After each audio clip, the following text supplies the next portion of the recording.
மாணவர்களுக்கும் எனது வணக்கம். இந்த தமிழம் யூடியூப் சேனலின் ஊடாக தொழில்நுட்பவியலில் கல்வி கற்கும் மாணவர்களுக்காக தொழில்நுட்பத்திற்கான விஞ்ஞான பாடத்துக்குரிய மீட்டல் பயிற்சியை வழங்க உள்ளோம். ஆகவே அனைத்து மாணவர்களும் இந்த தமிழம் யூடியூப் சேனலை சப்ஸ்கிரைப் பண்ணுவதுடன் உங்களுடைய நண்பர்களுக்கும் பகிருமாறு அன்புடன் கேட்டுக்கொள்கிறேன். நன்றி. 21வது வினா. நிலையாக உள்ள ஒற்றை சில்லு வண்டியின் மீது தாக்கும் 3 நிலைக்குத்து விசைகள் உருவில் காட்டப்பட்டுள்ளன. ஒற்றை சில்லு வண்டியை கிடையாக பேணுவதற்கு கைப்பிடியில் பிரயோகிக்கப்படும் விசை F-ம் சிலிண்டரு அச்சாணியில் தாக்கும் விசை R-ம் முறையே. இது 2019ஆம் ஆண்டு வந்த ஒரு வினா. இதாவது சமநிலையில போன்றாங்க. சமநிலையில இருக்குது 3 விஷயம். இதுல மரதாக்கம் என்ன செய்யணும்னு சொன்னா இப்படி இருக்கு, நேரே இதுக்கு அப்படியே போகுது. இது அதுல மரதாக்கமா இருக்கும். தாங்கி குறிச்சு காட்டிருக்காங்க. இங்க F-ம் R-ம் தான் கேள்வி. எங்களுக்கு பிரச்சனை இல்லைன்னா இது A இது B என்று சொன்னா இதன் B என்று எடுத்தாலும் பிரச்சனை இல்லை. ஆகவே சமநிலையில எந்த புள்ளி பற்றியும் விசை திருப்பங்களின் அச்சரணை கொடுத்தது 0. ஆக நான் A பற்றி விசை திருப்பம் எடுக்க போறேன். A பற்றி விசை திருப்பம் எடுத்தா இந்த விசை வராது. ஏன்னா விசை திருப்பம் எடுக்கிற புள்ளியிலே இந்த தாக்கப்பாதை போகுது. ஆகவே 0 ஆகிடும். ஆகவே இந்த 2 விசையும் இருக்கு. அதை பயன்படுத்தி நான் என்ன செய்யப்படுறேன், ஆற காணப்படுறேன். ஆற கண்டா பிறகு மேல தாக்குற விசாவிலும் கீழே தாக்குற விசைக்கு சமனா இருக்கு. மேன்னு சொன்னா இது என்ன ஒரு சமநிலையில இருக்கிற காரணத்தால். ஆகவே முதல்ல A பற்றி விசை திருப்பம் எடுக்க போறேன். ஆகவே A பற்றி வலஞ்சுழியாவோ இடஞ்சுழியாவோ அது உங்களோட விருப்பம். எப்படி எடுத்தாலும் விட சரியாத்தான் வரும். A பற்றி விசை திருப்பம் வலஞ்சுழியா எடுத்தா 90 தர அது செங்குத்து உயரம் 1. இதை பார்த்தீங்கன்னு சொன்னா இடஞ்சுழியா வரும். ஆகவே மைனஸ் R வர இந்த தூரம் 1 சென்ட். இது சமன் என்ன 0. ஆகவே என்ன 1.8 R சமன் 90. ஆகவே R சமன் 90 × 1.8. இதை சுருக்கிங்கன்னு சொன்னா 900 × 18. ஆகவே இன்னும் சுருக்கினா நீங்க இதுல விடை இந்த விடை 400 என்ன இதுல 2 முறை இது 100. ஆகவே சுருக்கினா இது 9000 வரும் என்ன. ஆகவே 500 நியூட்டன். ஆகவே இந்த விடை என்ன 500 நியூட்டன். 500 நியூட்டன். ஆகவே மேலதாக்கு சமநிலையில் இருக்கிறதால மேலதாக்கு விசை எவ்வளவு, கீழதாக்கு விசை சமனாக. ஆகவே மேலதாக்கு விசை என்ன F சக R சமன் 900. 900 இதுல 900 கேள்வியில நான் 92 புள்ளியாக கொடுத்தீங்க 900 நியூட்டன். ஆகவே 900. ஆகவே என்ன F என்ன கேள்வி F சக 500 சமன் 900. ஆகவே F சமன் 400 நியூட்டன். ஆகவே F 400, மறுதாக்கம் 500. இதுல நீங்க பாத்தீங்கன்னு சொன்னா இரண்டாவது விடை. 22வது வினா. ஒரு பொருளை இரு விசைகளை பயன்படுத்தி சமநிலைப்படுத்துவதற்கான மிகச் சரியான கூற்று எது? முதலாவது கூற்று இரு விசைகளும் சம பருமன் உடையனவாக இருத்தல் வேண்டும். இரண்டாவது கூற்று இரு விசைகளும் ஒரே தாக்கப்பாதையில் தாக்குதல் வேண்டும். மூன்றாவது இரு விசைகளும் ஒரே தாக்கப்பாதையில் தாக்குதல் வேண்டும். நான்காவது இரு விசைகளும் எதிரெதிர் திசையில் தாக்குதல் வேண்டும். ஐந்தாவது இரு விசைகளும் சம பருமனும் ஒரே தாக்க கோட்டில் எதிரெதிர் திசையில் தாக்குதல் வேண்டும். ஆகவே 5 விடை தந்திருக்காங்க. ஆக முதலாவது விடையை பார்த்தீங்கன்னு சொன்னா இரு விசைகளும் சம பருமனுடையதாக இருத்தல் வேண்டும் என்றது இதை ஏற்றுக்கொள்ள. ஏன்னா சம பருமனாக இருக்கிற மட்டும் இல்ல எதிரெதிர் திசையில ஒரே தாக்கப்பாயை தாக்க வேண்டும். ஆகவே அதுல ஒரே ஒரு விஷயம் நான் சொல்லியிருக்கு, மற்ற விஷயம் சொல்லல. ஆகவே நாங்க சமனாக இருந்தா மட்டும் சமநிலையில வச்சிருக்க முடியாது, அது பிழை. இரண்டாவது ஒரே தாக்க புள்ளியில் தாக்குதல் வேண்டும் என்றதும் ஏற்றுக்கொள்ள முடியாது. ஏன்னா ஒரே தாக்க புள்ளியில தாக்குறாலும் எதிரெதிர் திசையில சமனான விசையா இருக்க வேணும், அதுவும் பிழை. மூன்றாவது இரு விசைகளும் ஒரே தாக்க பாதையில் தாக்குதல் வேண்டும் என்றது ஒரே தாக்க பாதையில் தாக்குதல் வேண்டும், ஆனால் சமனாக எதிரெதிர் திசையில தாக்க வேண்டும். நான்காவது இரு விசைகளும் எதிரெதிர் திசையில் தாக்குதல் வேண்டும். எதிரெதிர் திசையில் ஒரே தாக்க பாதையில் தாக்குதல் வேண்டும், ஆனால் 2 விசைகளும் சமனாக இருக்க வேண்டும். அவை 5வது தான் அனைத்தையும் உள்ளடக்கியதாகவும் என இருக்கிற சரியான விடை வந்து 5வது விடை. 23வது வினா, பின்வருவனவற்றில் பொருள் சமநிலை பற்றிய கூற்றுக்களில் சரியானது எது? முதலாவது, பொருளில் தாக்கும் நிலைக்குத்து விசை கூறுகளின் அட்சரணிய கூட்டுத்தொகை 0 காணப்படல் வேண்டும். அதாவது நிலைக்குத்து கூறுகளின் அட்சரணிய கூட்டுத்தொகை 0 மட்டும் இருந்தால் சமநிலை அடையாது. கிடையாக இயங்குறது வாய்ப்பு இருக்கு. நிலைக்குத்தா மட்டும் இயங்காது, கிடையாக இயங்குறது வாய்ப்பு இருக்கும். அது பிழை. 2வது விடை, பொருளில் தாக்கும் கிடை விசை கூறுகளின் அட்சரணிய கூட்டுத்தொகை மட்டும் 0 இருத்தல் வேண்டும். அதுவும் பிழை. கிடை விசைகளின் அட்சரணிய கூட்டுத்தொகை 0 இருந்தால் அது கிடையாக அசையாது, ஆனால் நிலைக்குத்தாக அசையலாம். அதை பற்றி இதுல சொல்லல. ஆகவே 2வது கூற்று பிழை. 3வது, பொருளின் விளை விசை இருக்காது. பொருளில் விளை விசை இருக்காது. ஆகவே சமநிலையில இருந்தா உண்மையில விளை விசை இருக்காது. அது என்றது சேர்த்துக்கொள்ளக்கூடிய சரியான கூற்று. 4வது, பொருளில் இணை ஒன்று தோன்றும், இணை ஒன்று இருக்காது. இணை இருந்தால் சுழல ஆரம்பிக்கும் ஒரு அச்சு பற்றி. ஆகவே அது சமநிலையில் இருக்காது. அவை சமநிலையில இருக்குன்னு சொன்னா இணை 0 இருக்க வேண்டும். 5வது, பொருளின் மையம் பற்றி விசை திருப்பம் மட்டும் 0 காணப்படல் என்றது மையம் பற்றி மட்டும் இல்ல, எந்த புள்ளி பற்றியும் விசை திருப்பங்களில் அட்சரணியை பொறுத்து 0 காணப்படும் சமநிலையில் இருந்தால். ஆகவே மிக சரியான விடை வந்து 3வது விடை. 24வது வினா, இறுக்கமாக உள்ள சுரையினை தளர்த்துவதற்கு 20 நியூட்டன் மீட்டர் முறுக்கம் தேவையானது. இதற்கு 20 சென்டிமீட்டர் நீளமான முறுக்கி உருவில் காட்டியவாறு பயன்படுத்தப்பட்டுள்ளது. சுரையினை தளர்த்துவதற்கு முறுக்கியின் கைப்பிடியில் பிரயோகிக்க வேண்டிய இழிவு விசை என்ன? அதாவது நாங்க ஒரு சுரையை கலட்டுறதுக்கு ஒரு சாவியை போட்டு திருகிறோம். அதை திருகிறதுன்னு சொன்னா அந்த கொடுக்க வேண்டிய மிக குறைந்த விசை தான் கேட்டிருக்கு. ஆகவே முறுக்கத்தை பயன்படுத்துகின்ற. சரி, முறுக்கம் சமன் F தர D. ஆகவே முறுக்கம் தந்திருக்கு. ஆகவே முறுக்கம் சமன் F தர D. முறுக்கம் தந்திருக்கு எங்களுக்கு 20 தந்திருக்கு. ஆகவே F தர நீளம் வந்து என்ன 20 சென்டிமீட்டர். நாங்க இப்படித்தான் பயன்படுத்த போறோம். இப்படித்தான் அந்த விசை இருக்கு. ஆகவே F தர 20 சைவரசம் 2. ஆகவே F சமன் 20 சைவரசம் 2. இது சமன் 100 நியூட்டன். மிகவும் இலகுவான ஒரு வினா. இது 2018ஆம் ஆண்டு வந்த வினா.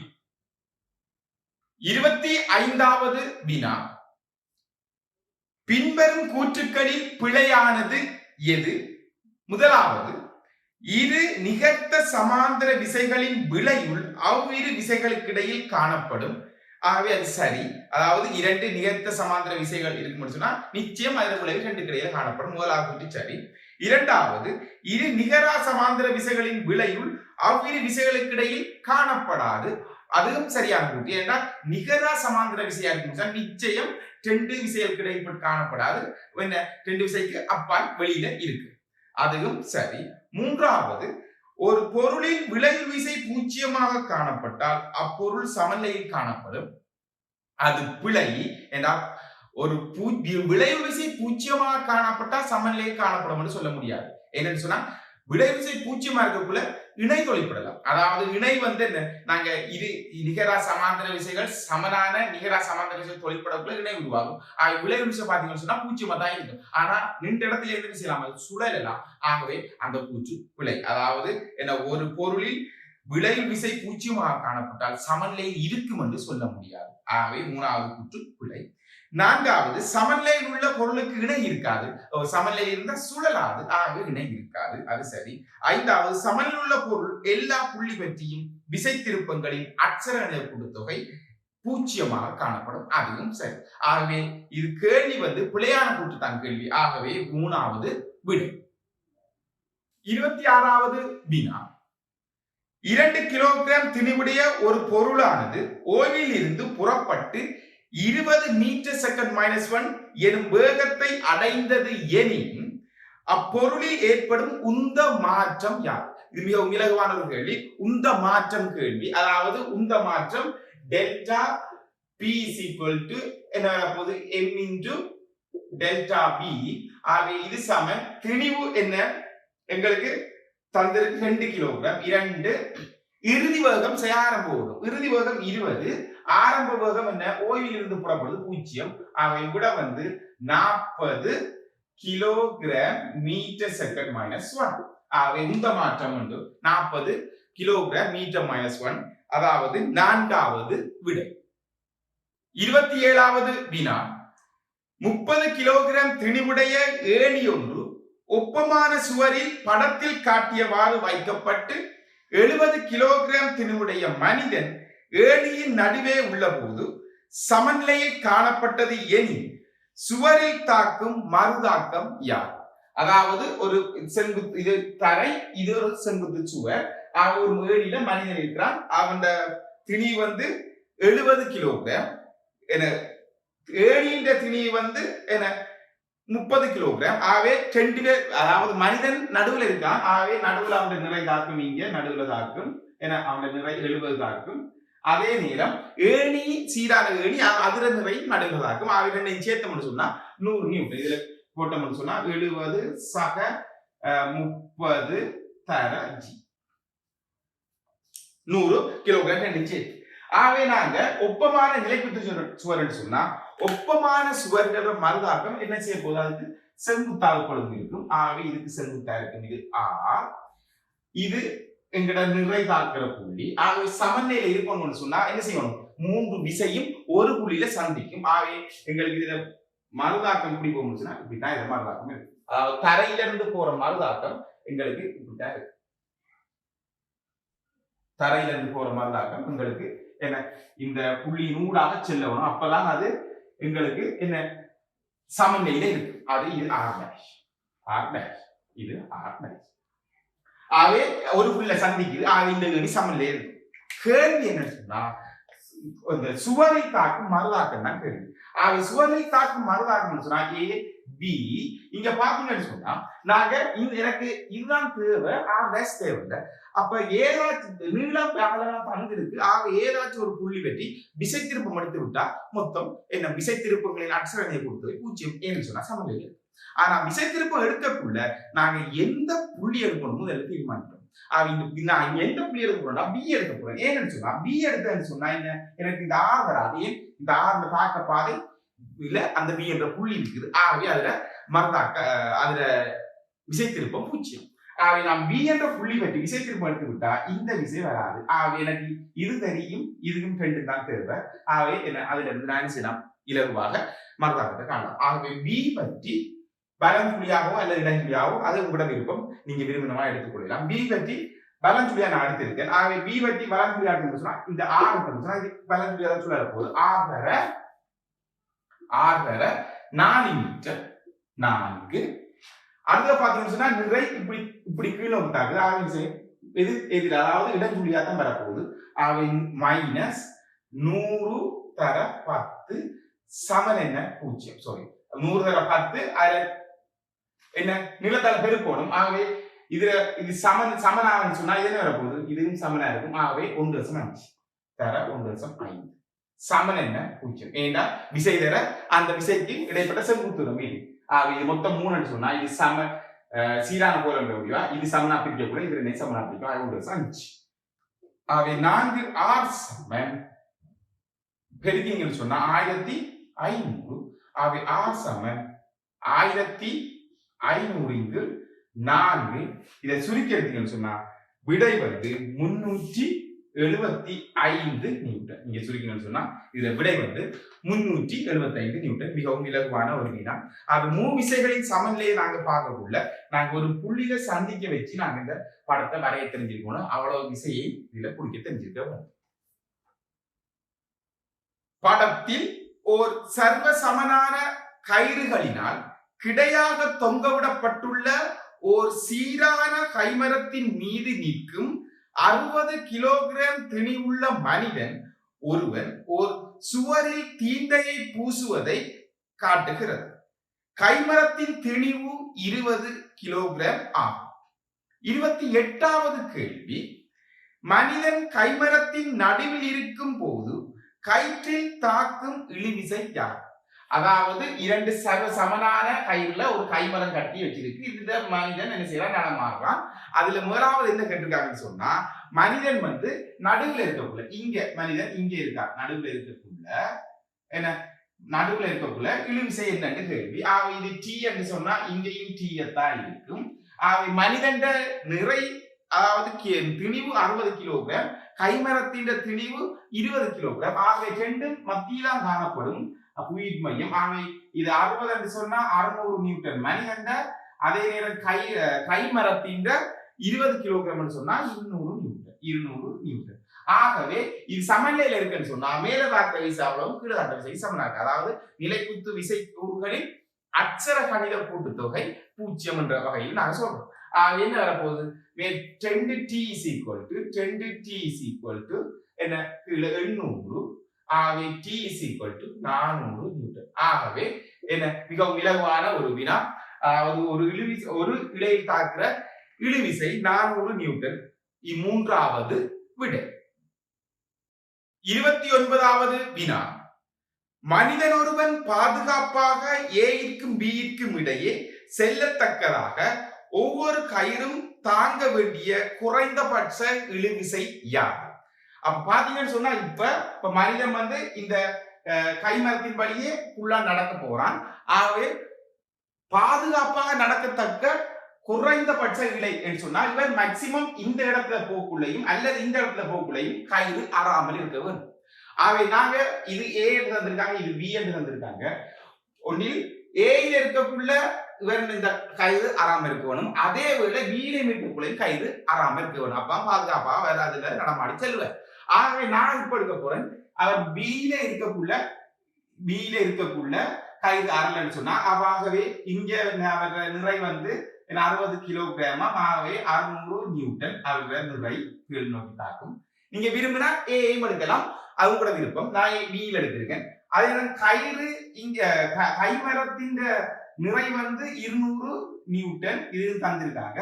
ஆகவே நான் ஏ பற்றி விசை திருப்பம் எடுக்க போறேன். இதுல டி தாக்குது என்று எடுப்போம். அப்ப இது எனக்கு டி டேஷ் எனக்கு தெரியாது, இது டி தாக்குது.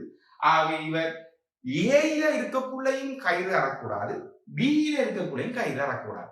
நீங்க விரும்பினா ஏஐயும் எடுக்கலாம் அல்லது பிஐயும் எடுக்கலாம். நான் பிஏ எடுத்திருக்கேன். ஆகவே ஏ பற்றி விசை திருப்பம் எடுத்துட போறேன். பாருங்க, இது எக்ஸ் சொன்னா இது எக்ஸ், இது சீரான கைமரம். ஆகவே ஏ பற்றி விசை திருப்பம் எடுக்க போறேன். ஆகவே ஏ பற்றி வலஞ்சுழியாக விசை திருப்பம் எடுக்க போறேன். இது சமநிலையில இருக்கும். ஆகவே விசை திருப்பங்களின் அட்சர கணித கூட்டுத்தொகை 0 இருக்கும். ஆகவே ஏ பற்றி விசை திருப்பம் இந்த விசை வராது. ஆகவே இது நான் எடுக்கிற விசையிலே இருக்க சுழியே இருக்கு, வலஞ்சுழி. ஆகவே 200 தர எக்ஸ், 200 தர எக்ஸ். இது அதே மாதிரி இதற்கு சொன்னா மனிதன் நிறை வந்து நான் எடுக்கிற திசையில இருக்கு. ஆகவே 600 சாக்க 600 தர 2x. அடுத்த பாத்தீங்கன்னா இழுவிசை, இது வந்து மாறிய திசையில இருக்குது. ஆகவே மைனஸ் என்ன t தர 2x. இது சமநிலை 0. சமநிலையில அட்சர விசை திருப்பங்களின் அட்சர நிலை கூட்டுத்தொகை 0. ஆகவே இதை சுருக்கி நீங்க சொன்னா எக்ஸ் எக்ஸ் எக்ஸோட போயிடும். 2t சமன் 200 சக 1200. ஆகவே 1400 2t. ஆகவே t சமன் 700 நியூட்டன். ஆகவே ஒவ்வொரு கயிறும் குறைந்தபட்சம் 700 நியூட்டனை விட கூடுதலான இழுவிசையை தாங்கக்கூடிய ஆளா இருக்க வேண்டும். அப்படி தாங்கக்கூடிய ஆளா இருந்தா தான் பாதுகாப்பாக இதுல நடமாட முடியும். ஆகவே விடை வந்து 700 நியூட்டன். 4வது விடை. 3வது வினா. ஓர் ஒப்பமான கிடைமேசையில் 5 கிலோகிராம் திணிவுடைய ஒரு பொருள் 200 நியூட்டன் கிடை விசையினால் இழுக்கப்படுகிறது எனில் அப்பொருளின் ஆர்முடுகல் யாது? இது மிகவும் இலகுவான ஒரு வினா. அதாவது என்ன, ஒரு பொருளை வந்து ஒப்பமான கிடைமேசையில, இது ஒப்பமான ஒரு கிடைமேசை, ஒப்பமான கிடைமேசையில ஒரு பொருள் வச்சு என்ன, இது ஒரு பொருள், இதை என்ன செய்யறாங்கன்னு சொன்னா என்ன கிடையாக 200 நியூட்டன் 200 நியூட்டன் விசை பிரிய வைக்காங்க. அது ஆரம்புகள் கேள்விதான் கேள்வி. ஏன்னா இதுல நிறை கீழ் நோக்கி குறிக்க வேணும். அது எஸ்ஐல நீங்க இந்த இதுல குறிச்சு பழக வேணும். இல்லை எஸ்ஐக்கு தேவைப்படும். ஆகவே 550 நியூட்டன். ஆகவே மறுவாக்கம் ஆ ஆகின கிடையாக எஃப் சமன் எம்ஏ பயன்படுத்தியுள்ளார். ஆகவே தொகுதிக்கு கிடையாக எஃப் சமன் எம்ஏ என உராய்வு விசை இல்லை. ஆகவே 200 சமன் 5 தர ஏ is equal to 200 5 இது சமன் 40 மீட்டர் செகண்ட் மைனஸ் 2. மிகவும் எளிமையான ஒரு வினா. ஆகவே விடை மூன்றாவது விடை. 31வது வினா, 0.3 உராய்வு குணகமுடைய மேற்பரப்பை கொண்ட ஓர் கிடை மேசையில் 10 கிலோகிராம் திணிவுடைய ஒரு பொருள் வைக்கப்பட்டு 300 நியூட்டன் கிடை விசை வழங்கப்படுகிறது எனின் பொருளின் ஆர்முடுகள் யார்? அதாவது ஒரு கிடைத்தளம், இது தளம். நான் முதல்ல இதுல என்னென்ன விசை பயன்படுதுன்றது முதல்ல பார்க்கணும். அந்த விசைகளை குறுக்கே தெரிஞ்சிருக்கணும். 10 கிலோகிராம் திணிவுடைய பொருள். ஆகவே அதுல புவி அதாவது நிறை கீழ்நோக்கி தாக்கும். இது புவியீர்ப்பு மையம், அதாவது கீழ்நோக்கி தாக்கும் 100 நியூட்டன். அதே நேரம் இந்த தளம் என்ன, இது உராய்வு குணகமுடைய உராய்வு விசை உடைய ஒரு தளம். ஆகவே இது கீழ்நோக்கி தாக்கும் என்று சொன்னா மறுதாக்கம் தளத்துக்கு என்ன செங்குத்தாக அப்படியே வழங்கும். இது ஆர், இது ஒரு மறுதாக்கம் ஆர். ஆகவே செங்குத்தா இருக்கும். இங்க பாத்தீங்கன்னு சொன்னா நியூட்டன் 3ஆம் விதியை பார்க்கலாம். ஒரு தாக்கத்துக்கு எதிரும் சமனமான மறுதாக்கம் உண்டு. ஆக எது சமனமாக இருக்கும், நியூட்டன 3ஆம் விதிப்படிதான் நான் இதை சொல்றேன், சமனாயிருக்கும். பிறகு பாத்தீங்கன்னு சொன்னா கேள்வியில தாராங்க 300 நியூட்டன் கிடை விசை. ஆகவே 300 நியூட்டன் கிடை விசை. நான் இந்த கிடை விசை 300 நியூட்டன். உராய் விசை இருக்கு, உராய்வு குணம் வந்திருக்காங்க. ஆகவே இயங்க எத்தனிக்கிறதுக்கு எதிராக உராய் விசை இருக்கு. இயக்கத்துக்கு எதிராக இல்ல, இயங்க எத்தனிக்கிறதுக்கு எதிராக உராய் விசை இருக்கும். ஆக இது இயக்க இங்க எத்தனிக்க உராய் விசை இங்க இருக்கும். இது எஃப் இருக்கு. அப்ப இங்க பாத்தீங்கன்னா இவ்வளவுதான் இதுல பார்க்கிற மொத்த விசை. உராய் விசை இங்க இருக்கு, நிறை இங்க இருக்கு, மறுதாக்கம் மேல் நோக்கி தளத்துக்கு செங்குத்தா இருக்குது. இது அதுல கிடை விசை.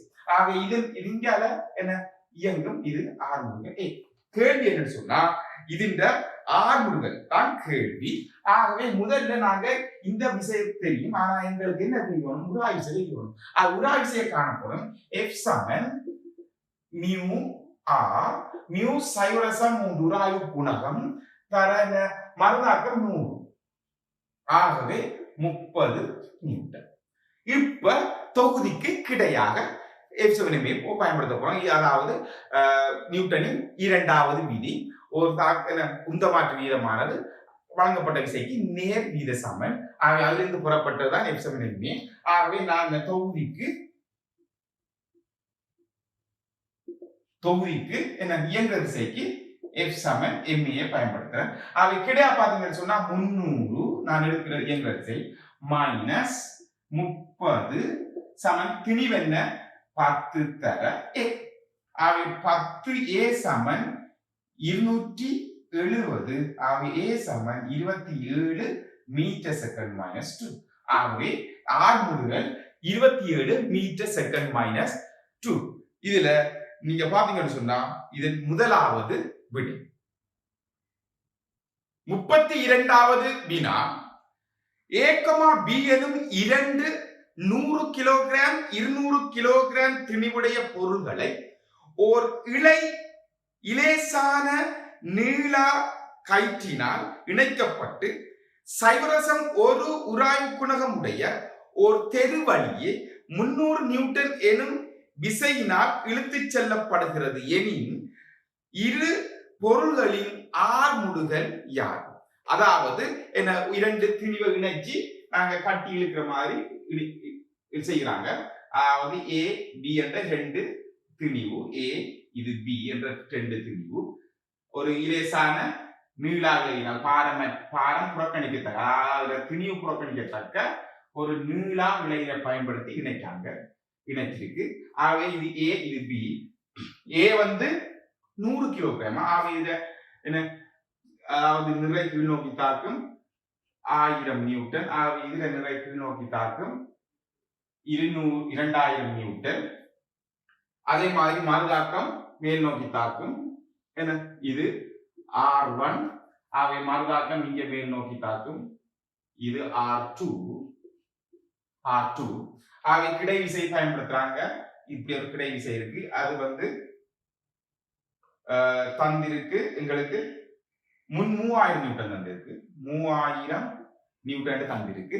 ஆகவே உராய் விசை என்ன? இது இங்க இயங்க தெரியும் கூட. இது F1 இங்க F2.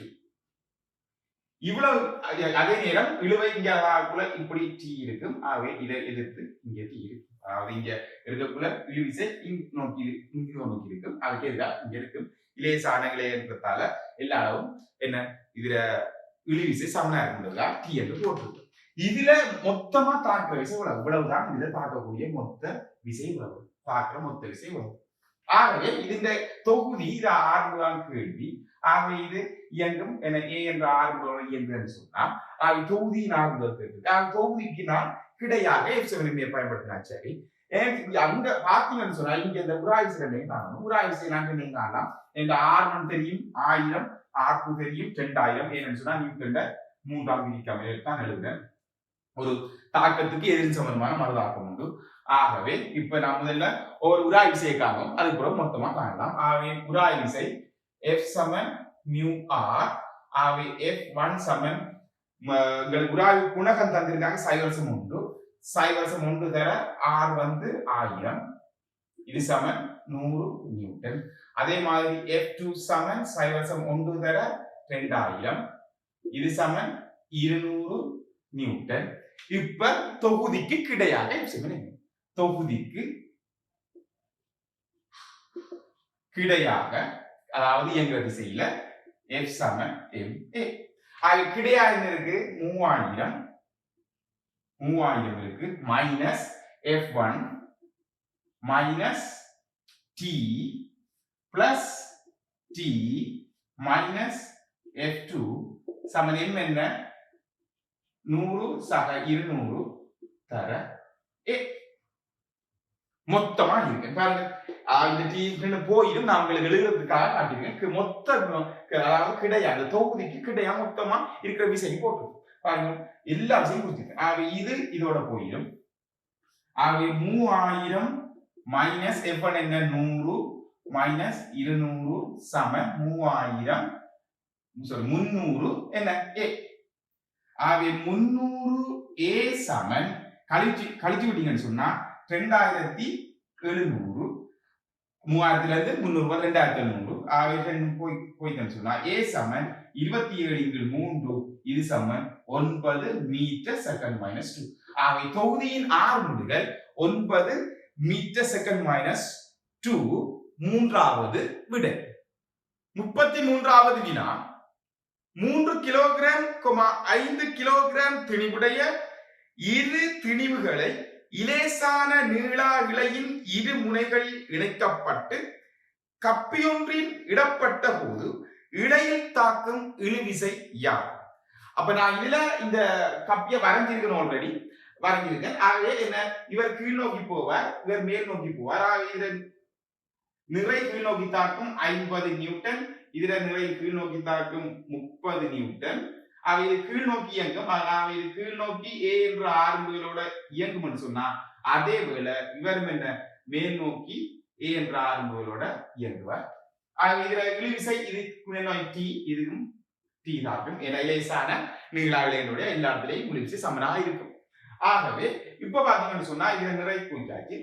நான் ஒவ்வொரு திணிவுக்கும் என்ன நியூட்டன் 2ஆம் விதியை பயன்படுத்தி நான் இதுல இருந்து இலகுவா இதுல இழுவிசையை காணப்போம். ஆகவே முதல்ல நான் 3 கிலோகிராமுக்கு நியூட்டன் விதி என்ன மேல் நோக்கி, அதாவது இது மேல் நோக்கி அசையும். மேல் நோக்கி F சமன் ma பயன்படுத்த போறேன். மேல் நோக்கி என்ன T மைனஸ் 30 சமன் m என்ன 3 தர A. இது முதலாவது ஒரு சமன்பாடு எடுக்க போறேன். இரண்டாவது 5 கிலோகிராமுக்கு கீழ் நோக்கி, ஏன் 5 கிலோகிராம் கீழ் நோக்கி இருக்குது, கீழ் நோக்கி F சமன் ma பயன்படுத்துறேன். கீழ் நோக்கி 50 மைனஸ் T சமன் 5 A. இது இரண்டாவது சமன்பாடு. நான் சென்னை கூட்டி விட்டு T போயிடும், A காணலாம். A கண்டா பிறகு ஏதாவது ஒரு சமன்பாடுல பிரதிவிட்டு T காணலாம். 1 சக 2 தருவது, ரெண்டையும் கூட்டி விட்டா T போயிடும். 50 சய 30 சமன் 8 A. A சமன் 20/8 இது சமன் 4 பிரிச்சு விட்டா 5/2 2.5 மீட்டர் செகண்ட் மைனஸ் 2. ஆகவே ஒன்றில் பிரதியிடலாம், ரெண்டுல பிரதியிடலாம். நான் ஒன்றில் பிரதியிட போறேன். ஆகவே A சமன் 2.5 ஒன்றில் பிரதியிட ஒன்றில பிரதியிட்டேன்னு சொன்னா என்ன வர போகுது? t மைனஸ் 30 சமன் 3 தர 2.5.